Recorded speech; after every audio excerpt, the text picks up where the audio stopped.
போன மாதம் தான் சொல்லியிருப்போம். இந்த மாதம் திருப்பி கேட்பான், இப்போ என்ன பண்ணுறீங்க? என்ன ஒருத்தன் அப்படி கேட்டான், இப்போ என்ன பண்ணுறீங்கன்னா பேசுகிறேன். என்ன அவன் மூஞ்சி சின்னதாயிடுச்சு. இவன் மட்டும் பேசுகிறான், நம்மளாம் நான் ஊமையான்னு. யோ பேசுகிற இல்லையா, சாப்பாட்டுக்கு என்ன பண்ணுறேன்? இல்லை சார், எல்லா ஊருக்கும் பேசுவேன், பணம் கொடுப்பாங்க, அதான் என் வாழ்க்கைனா. அப்படியா? அப்போ வாயை வாடகை விட்டு புடைக்கிற அப்படின்னா ஒரு வார்த்தை சந்தோஷம். ஆனால் இப்போ எவன் கேட்டாலும் சொல்லிடுறது, என்ன பண்ணுறீங்கனாலே ஆம்வே ப்ராடக்ட் விற்கிறேன்னு. அடுத்து 2 வருஷத்துக்கு என்கிட்ட வரமாட்டான்.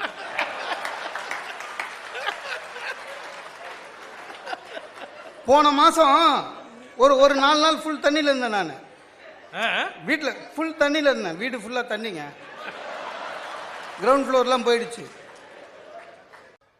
சில பேருங்க உண்மையிலே உதவ வந்தாங்க, உண்மையிலே உதவலாம். ஃபேஸ்புக்கில் போட்டான், என் ஃப்ளாட்டில் இன்னும் 2 பேர் தங்கலாம், வீடு இல்லாதவங்க வாங்க சொன்னாங்க. நம்ம சகோதரி வழக்கறிஞர் ஃபேஸ்புக்கில் போட்டாங்க, என் வீட்டில் எக்ஸ்ட்ராவாக 2 பேர் தங்கலாம், ப்ளீஸ் கம், வீடு இல்லை தண்ணியில் இருக்கிறவங்க வாங்கன்னு போட்டாங்க. அது உதவி தான். என்னாச்சு? 3 இன்சிடென்ட் நடந்தது. என்ன? வீட்டுக்குள்ளே போய் வீட்டில் தண்ணி வந்துச்சுங்கன்னு சொல்லிக்கிறான், படுக்க வச்சுக்கிறாங்க, போகும்போது அவங்களை கட்டி போட்டு வீட்டில் கட்டெல்லாம் தூங்கிட்டான். 3 கேஸு. பேனா கொடுத்தா திருப்பி கொடுக்க மாட்டாங்க. இவங்க கிட்ட போய் என்ன சங்கடம் தானே, அதுக்காக கேவலமாக மூடியை எடுத்துட்டு கொடுக்குறான், அப்படியே ஓடுறான். என்கிட்ட இதுவரையும் ஒரு 20 மூடி இருக்குது.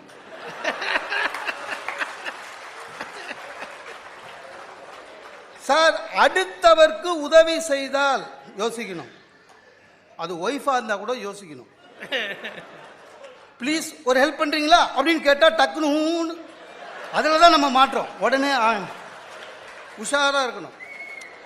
காலையில் ஆஃபீஸுக்கு புறப்படுறேங்க, காலையில் ஆஃபீஸுக்கு புறப்படுறேன். அன்றைக்கி சாயங்காலம் ஒரு வெட்டிங் ரிசப்ஷனுக்கு போனோம். என் ஒய்ஃபு கரெக்டாக பீரோவை திறந்தா உள்ளக்கிற எல்லா புடவை ட்ரெஸ்ஸு எல்லாத்தையும் எடுத்து கட்டில் போட்டான். இப்படி நகரம் இல்லை, அப்படி நகரம் இல்லை. அதாவது சாயங்காலம் என்ன போட்டுக்குதுன்னு செலெக்ஷன். நல்லா இருக்கிறதெல்லாம் எடுத்து ஓரமாக வச்சுட்டு ஒரு மாதிரி இருந்தது, அதை எடுத்து இன்றைக்கி நான் ஈவினிங் தான் போட்டுக்க போகிறேன்னு வேணான்னு சொன்னால் அதுக்காக ஒரு டிஸ்கஷன் ஓடும் 15 நிமிஷம். நான் சொன்னேன் சூப்பர் போ அப்படின்னு. வெளியில் வந்த பிறகு சொன்னேன், இங்கே பாருங்கள், ஆஃபீஸ்லேருந்து வரும்போது அவங்க ட்ரெஸ்ஸு தைக்கிற டெய்லர் கடை என் ஆஃபீஸ் பக்கத்தில், சரியா? வரும்போது கொஞ்சம் டெய்லர்கிட்ட நான் எல்லாம் பேசிட்டேன், இதை கொஞ்சம் ஆல்ட்ரு பண்ணி அயன் பண்ணி எடுத்துன்னு வாங்க, ஈவினிங் இது தான் போட்டுக்கணும்னு.